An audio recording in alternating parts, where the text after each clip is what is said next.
Olá pessoal, fazendo essa live aqui para a gente comentar sobre as deportações dos Estados Unidos, mandando os brasileiros de volta. Mandou um avião para Santa Catarina cheio de imigrantes e mandou outro avião para Belo Horizonte. Eu acho que não é errado do governo Biden essa decisão de mandar de volta os brasileiros, como deles tentar controlar o fluxo imigratório do país deles, de países que não estão em situação de guerra. Muitos dos imigrantes nos Estados Unidos são do México, da região ali da América Central. Os Estados Unidos incentivam a imigração de cubanos, porque para os Estados Unidos o cubano tem direito ao solo americano. Os Estados Unidos só consideram o povo cubano por causa daquela rivalidade que eles têm com Fidel Castro, tinham com Fidel Castro, que faleceu, e tem com o país. Depois que eles perderam o território, as terras para Fidel, para o modo socialista, eles decidiram que qualquer cubano que atravessasse o mar para os Estados Unidos já seria considerado, já teria todos os direitos lá nos Estados Unidos. Porém, os outros países, como é o Brasil, o México, eles precisam de governo que melhore as suas qualidades de vida para seu povo, para que não haja tão esse fluxo migratório gigante. Imagine vocês que tem pessoas que andam pelo deserto para conseguir entrar nos Estados Unidos e começar a vida nos Estados Unidos, porque é o sonho americano de muitos latinos. Os Estados Unidos têm um IDH alto, tem uma qualidade de vida boa comparada ao resto da América, e é o que faz muitas das pessoas fugirem de seus países de origem. Todos os governos que passaram, os Estados Unidos, ele não tem como dizer para os países não melhorarem seu IDH, o desenvolvimento humano, o seu PIB, Produto Interno Bruto. Vamos ver o Brasil. O Brasil ele sempre quis estar atrás, com IDH defasado, com PIB ruim. Então o Brasil tem que assumir suas consequências. Um presidente que tentou melhorar significativamente o PIB, o nosso IDH, que foi João Goulart, ele não conseguiu nem colocar as ideias deles em prática, porque veio os militares e derrubaram o João Goulart, tiraram ele do governo. Ele propôs a reforma agrária, ele propôs muitas coisas que não deixaram ele fazer. Mas a gente teve um período de paz eleitoral pós ele, e pós-ditadura, veio a ditadura militar, e depois pós ele a gente veio restabelecer a democracia direta com o 171 do Collor, que é senador agora, Fernando Collor de Mello. Então, quando a gente repôs a democracia no Brasil, em 89, democracia direta, não vou falar de 80, de 85, que foi uma democracia indireta da eleição de onde Tancredo Neves foi eleito e não assumiu. Sarney veio a assumir a presidência do Brasil. Tancredo nem tomou posse, ele se elegeu porque o Congresso votou nele, os deputados votou nele, venceu o Paulo Maluf. Imagine Maluf, se Maluf fosse eleito naquela época, Maluf era o candidato dos militares. Se Maluf fosse eleito, a gente teria Maluf como presidente. Pensa aí você, Maluf como nosso presidente, que situação. Então Maluf perde aquela eleição, o Congresso derrota Maluf, elege Tancredo Neves, que falece, e assume aí o Sarney. Aí em 89 vem a democracia direto, Collor eleito, é impeachmentado, sofre o impeachment. Depois FHC, Itamar assume. Aí vem FHC eleito, reeleição, ganhou de novo. Você vê como a democracia é nova e como a gente se apega a pouca coisa. O brasileiro se apega a besteira, besteira mesmo. Quer ver como você? Eu comparo, a gente está amarrado àquela palavra que diz assim, que o cidadão chegou num cavalo, desceu do cavalo em um bar assim e deu uma volta assim na corda do cavalo, em volta de uma madeira, mas não amarrou o cavalo. E o cavalo não sai dali porque ele pensa que ele está amarrado. É o brasileiro. Quer ver? Eu vou dar para você como é que a gente se apega a bobagem, a besteira. Então a FHC vem eleito, faz a política dele de privatizar o que ele quer, faz a reforma política permitindo uma reeleição para ele ser eleito, até comprando os votos dos deputados, dá escândalo e tudo. E aí depois de FHC, quem vem? Lula. Lula vem como presidente. Lula que tem a mesma mentalidade de Getúlio Vargas. A mesma mentalidade. Por que eu digo que Lula tem a mesma mentalidade de Getúlio Vargas? Porque Getúlio Vargas nunca governou para o bem do povo. Ele sempre fez tudo sob pressão. Ele sempre fez tudo pelo poder, não pelo povo assim, tipo, eu vou fazer isso aqui desinteressado, vou cuidar de reformar o Brasil sem interesse. Não. Getúlio ficou num poder 15 anos no poder, e sempre que Getúlio era para sair, Getúlio me vinha com uma promessa, com uma coisa aqui, com uma coisa dali, veio e botou os direitos trabalhistas e etc e coisa e tal, dizia que era o pai dos pobres, mas Getúlio nunca foi a favor dos pobres.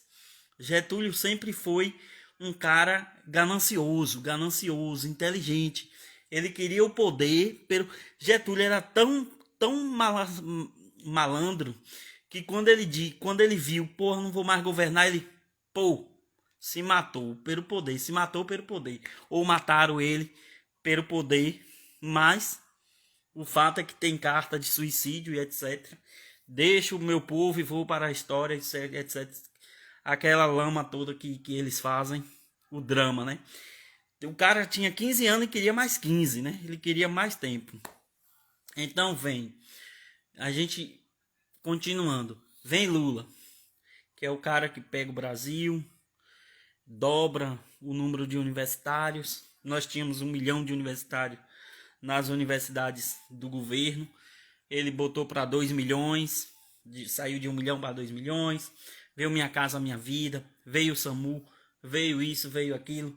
Veio o melhor período do Brasil foi no governo Lula, o melhor período de todos. E aí ele sai com 83% de aprovação, a maior aprovação a ter. Itamar saiu com 37% de aprovação. E eles pegam assim. Depois Lula elegeu Dilma novamente. Aí veio o Aécio e disse o seguinte, que não ia aceitar mais que Dilma governasse, que ele não iria deixar. Aécio foi o primeiro dentro da democracia. Eu digo que o primeiro sabotador da democracia. Porque quando Dilma ganhou dele, ele simplesmente era para reconhecer a vitória de Dilma e deixar o governo em paz e deixar o governo ocorrer. Não, o que é que Aécio faz? Se junta com Eduardo Cunha, vamos tirar ela, vamos impeachment ela, nós precisamos de qualquer coisa para tirar ela. Então, para mim, o Aécio Neves é o grande culpado por tudo que está acontecendo de ruim no Brasil. O Aécio é o grande culpado que passou despercebido. Porque foi o cara que puxou o tapete mesmo, assim, de dizer, não, eu perdi a eleição, mas Dilma não governa. Eu lembro muito bem desse discurso de Aécio, na vitória de Dilma, que ela não governava, como de fato ele não deixou ela governar. Articulou com Cunha, articulou com Temer, tramaram, tiraram Dilma, e aí vem esse sujeito sujo aí, antipatriota. Por que antipatriota? Porque não gosta do Brasil. Ele bateu continência para os Estados Unidos bateu continência para a bandeira americana, é um antipatriota. Chegou lá nos Estados Unidos puxando o saco, porque ele é um puxa-saco. No popular, o presidente Bolsonaro, ele é um baba-ovo, um puxa-saco, falando-se ao popular. Chegou lá para Trump nem pediu, ele chegou lá e já ofereceu a base de Alcântara no Maranhão pro Trump, para usarem e abusarem como quiserem, a troco de nada.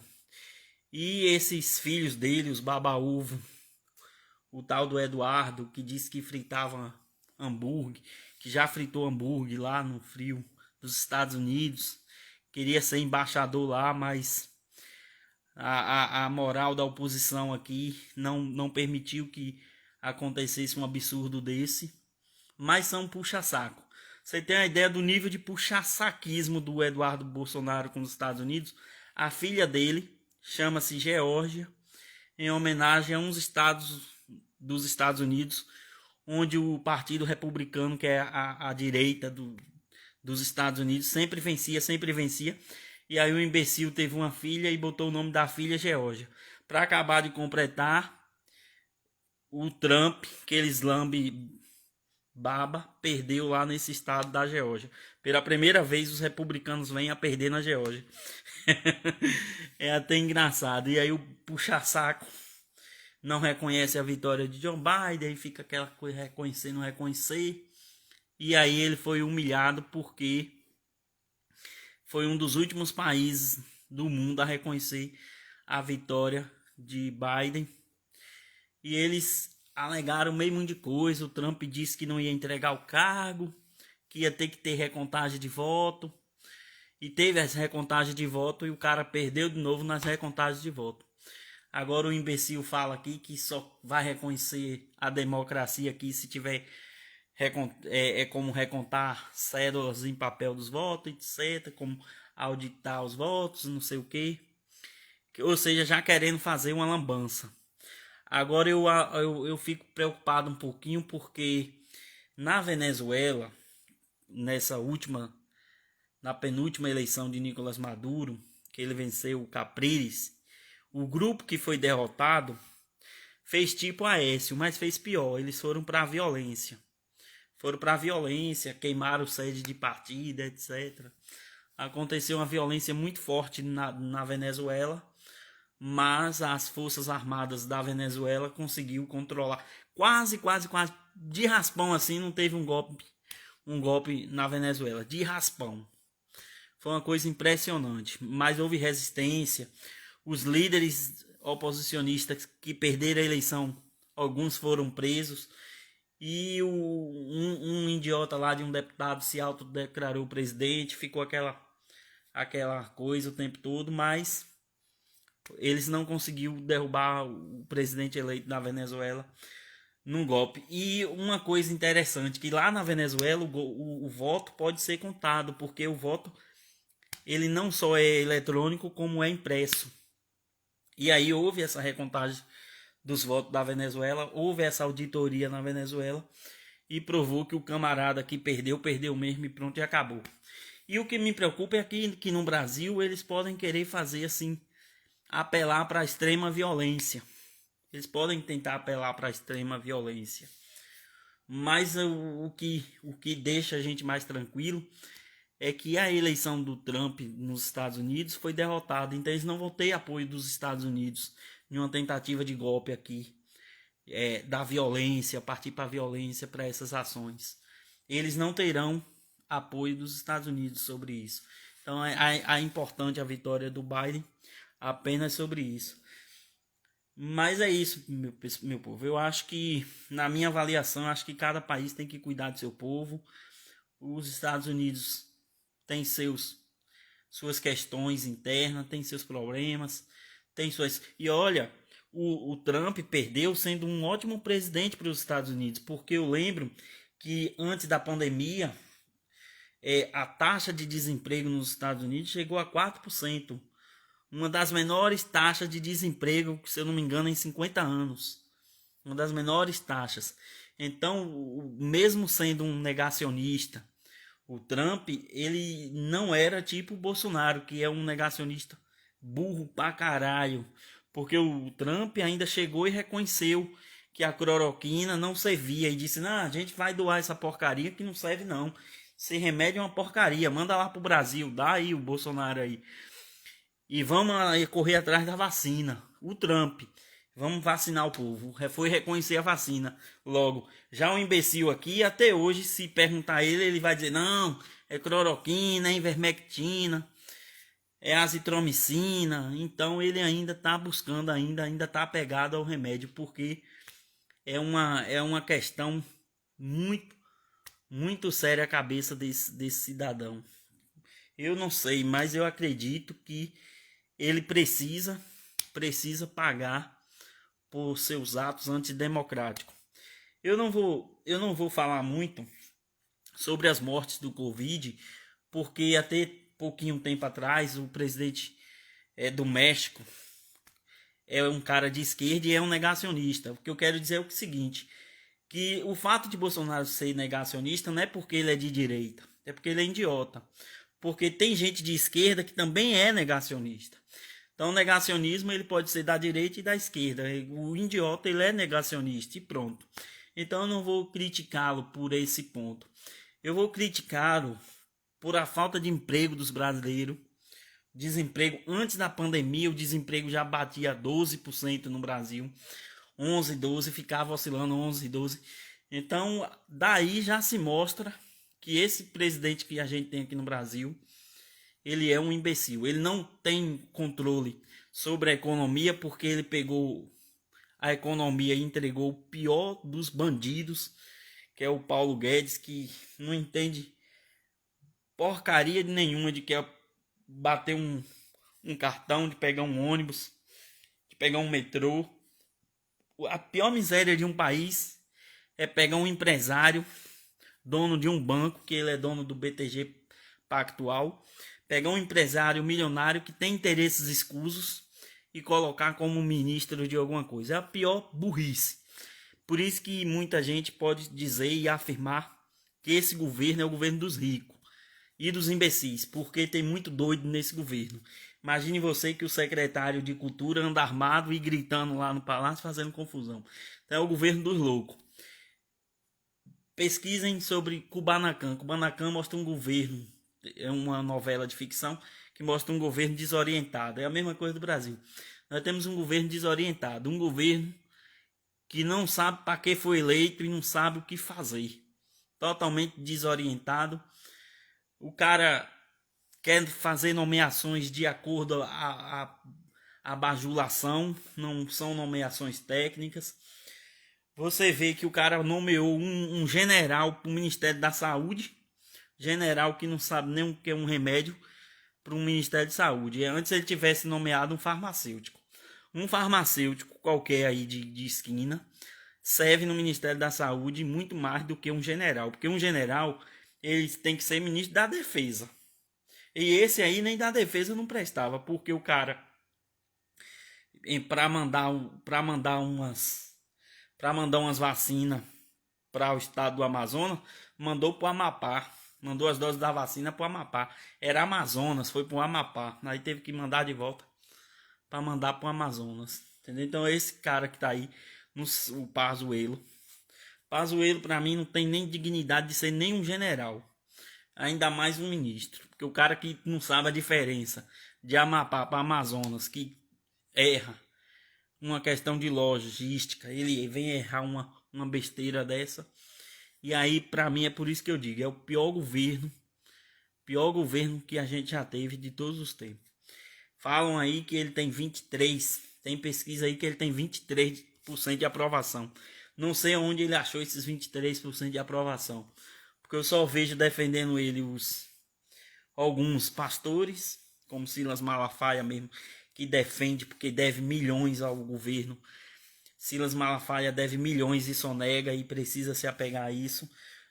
Os charlatões, né? Os charlatões estão apegados ao governo porque não tem o que fazer mais na vida. Aí tem que se apegar a esse governo horrível, horroroso, que maltrata as pessoas, que vem maltratando o Brasil. A gente era para ter o censo do IBGE que tinha que ocorrer em 2002, em 2020, tinha que ocorrer em 2020. Não ocorreu o censo do IBGE por causa da pandemia. Aí veio para ocorrer agora em 2021 e o governo disse que não tem dinheiro para fazer o censo do IBGE, o levantamento dos dados, as pesquisas sobre o país, o mapeamento sobre o Brasil, né? Então, para mim, é um governo omisso, escroto. Um governo escroto. Não tá fazendo, honrando os seus compromissos. E esse governo tem muito que a responder e muito a pagar. Tem que explicar muito dinheiro que está sendo gasto à toa, como 1.800 em 1 quilo de picanha. E os milhões que se gastam em produtos supérfluos em meio a uma pandemia. Como é que um governo em meio a uma pandemia, onde o povo está passando fome, o governo vem gastando milhões em leite condensado, em besteira, em coisas supérfluas. E ninguém sabe. Aí o cara vai de férias, gasta 2 milhões em uma férias na praia e vem dizer que estava trabalhando na praia. Brincadeira um negócio desse. Vem um momento desse com a cepa indiana, o Brasil no momento estava com 448 mil óbitos. Aí me vem fazer uma carreata de moto sem máscara e gastou 600 mil reais só em segurança nesse evento que ele fez lá no Rio de Janeiro. E aí eu tenho que ver o vídeo do prefeito do Rio de Janeiro, que é outro boçal, dizer que não pode resolver de multar o Bolsonaro. Enquanto o governo do Maranhão autuou o Bolsonaro por estar fazendo essa bagunça lá no Maranhão, vem o prefeito do Rio, que é um covarde total, dizer que não tem condições de autuar Bolsonaro, passar pano para Bolsonaro, preocupado. Mas também o Rio de Janeiro é um estado de milícia. A milícia no Rio de Janeiro é muito forte, ela precisa ser combatida. Teve um tempo antes do Witzel sofrer o impeachment, que o Witzel deu uma enfrentada às milícias legal. Mas aí a politicagem e a burrice do pessoal decidiram por simplesmente birra, e aí a esquerda adentra junto, porque a esquerda, quando quer fazer as coisas para prejudicar, ela não coloca na balança se vai ser ruim para ela. E tira o cara que tava batendo na milícia, tira o cara porque o secretário do cara desviou dinheiro. Se for partir por essa lógica, tem que tirar o Wilson do Amazonas, tem que tirar o da Bahia, que o chefe da Casa Civil estava envolvido em compra de respiradores, que o dinheiro nunca... Vai ter que tirar quase todos os governadores, né? Se o motivo que derrubou o governador do Rio, o Witzel, foi a corrupção, não deveria poupar o Wilson Lima do Amazonas. Não deveria poupar o Wilson Lima. Não deveria poupar o Rui Costa da Bahia. E outros governadores que usaram a verba do Covid e não tiveram o retorno. Esses todos teriam que cair, baseado nessa acusação contra o Wilson Witzel. Até o governador de Santa Catarina foi afastado do cargo e tal, ficou fora um tempo do cargo. A vice-governadora assumiu, tudo pelo mesmo motivo. Agora eu pergunto, é justo? Não é justo e não é certo. O que aconteceu com o Wilson Lima não foi certo. Houve um complô geral de esquerda, direita e centro para torrar botar o Wilson Witzel para Cristo. Enquanto isso, o governador do Amazonas correu, abraçou lá com Bolsonaro e se salvou. O outro e outros que também usaram o dinheiro do combate ao Covid de maneira errada. Então, pessoal, era só sobre isso. Forte abraço. Eu, dentro de mim, dentro do que eu conheço, pelo que ocorreu no Rio, dos secretários desviarem dinheiro da Covid e acusarem o governador, eu sabendo que ocorreu nos outros estados, e eu sabendo que esse vice aí, o Cláudio Castro, ele tá tão envolvido quanto o Wilson Lima, e eu sabendo que foi uma jogada política, eu não entraria, tipo, não concordaria, não votaria a favor, porque eu sei, muita gente não sabe e etc, coisa e tal, mas é problema de cada um. Mas eu tenho essa consciência de que o afastamento de Witzel foi muito mais político do que de outra questão, de questão, vamos supor, de honestidade ou de corrupção. Não foi sobre isso, não foi. A questão foi que o Witzel ganhou a eleição de governador, mandou fazer uma faixa de presidente e já estava experimentando uma faixa fake de presidente num cargo de governador. O grande motivo foi esse, vindo pela direita. E o motivo da esquerda foi que a direita quer ferrar com ele, ele é de direita, vamos junto. Porque a esquerda também, ela age assim, por impulso. Um impulso de prejudicar, às vezes, uma pessoa, e aí acaba se prejudicando. Porque eu não vi vantagem nenhuma de ter tirado o Witzel. O único que levou vantagem foi o Cláudio Castro. Cláudio Castro, qualquer dia desse, deve fazer um discurso. Obrigado, PT, obrigado, PSOL, obrigado, esquerda, por ter me colocado como governador. Muito obrigado, esquerda, da Alerj.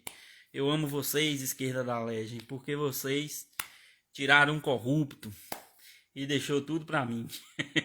Porque o Cláudio Castro, ele é assim. Ele estava mais envolvido do que o Witzel. Se fosse por uma questão de corrupção, os juízes e a Alerj tinham que caçar a chapa toda. Eu segurei, era para eu ter feito live sobre isso, mas eu segurei esse assunto, deixei passar batido, mas ainda antes do impeachment eu ainda postei no Face. Uma coisa que eu gosto do Witzel é que ele incomoda bastante miliciano. O miliciano no Rio de Janeiro odiava o Witzel, porque o Witzel, ele, com a arrogância dele e a sede dele de querer acabar com o Bolsonaro como governador, de peitar o Bolsonaro como governador, ele acabou desenvolvendo algumas operações, inclusive algumas operações sobre a morte de Marielle foi impulsionada por ações de Witzel. Não foi por ações de delegado. O delegado tá cagando, o delegado tá nem aí para isso, o juiz tá cagando para o que aconteceu com Marielle, então nem aí. Mas foi ações de tipo o Witzel dizer o seguinte: nós precisamos tentar dar alguma resposta, nós precisamos agir. Eu sentia que houve uma provocação do Witzel sobre os milicianos.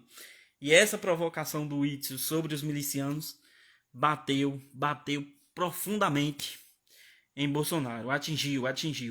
O Adriano da Nóbrega, que foi morto aqui na Bahia, na época que houve a operação, a polícia teve policiais civis do Rio envolvido. Então o que eu diria para a Alerj é o seguinte, que o erro deles foi tirar o Witzel, porque o Witzel ia dar a mesma dor de cabeça que Bolsonaro tá dando à oposição, o Witzel ia dar ao Bolsonaro. Hoje a gente teríamos uma dor de cabeça enorme. Tenho certeza que Bolsonaro não ia fazer essa bagunça no Rio de Janeiro com o Witzel no governo, sendo oposição, querendo a faixa de presidente como estava, na briga em que eles estavam. Tenho certeza que não seria tão fácil para Bolsonaro como está sendo. A esquerda, eu acho que, na minha avaliação, que a esquerda do Rio de Janeiro, ela deu um tiro em alguém de direita que podia ser aliado temporário. Eles poderiam dizer o seguinte: não, nós não vamos entrar nessa de combater o Witzel, nós vamos deixar ele no governo, porque ele vai dar dor de cabeça a Bolsonaro e lá na eleição, lá adiante, a gente derrota os dois. Foi uma burrice da esquerda. Eu acho que foi um tiro errado que a esquerda deu. Então, forte abraço, compartilhem essa live, contem sempre comigo, David Lopes Macedo.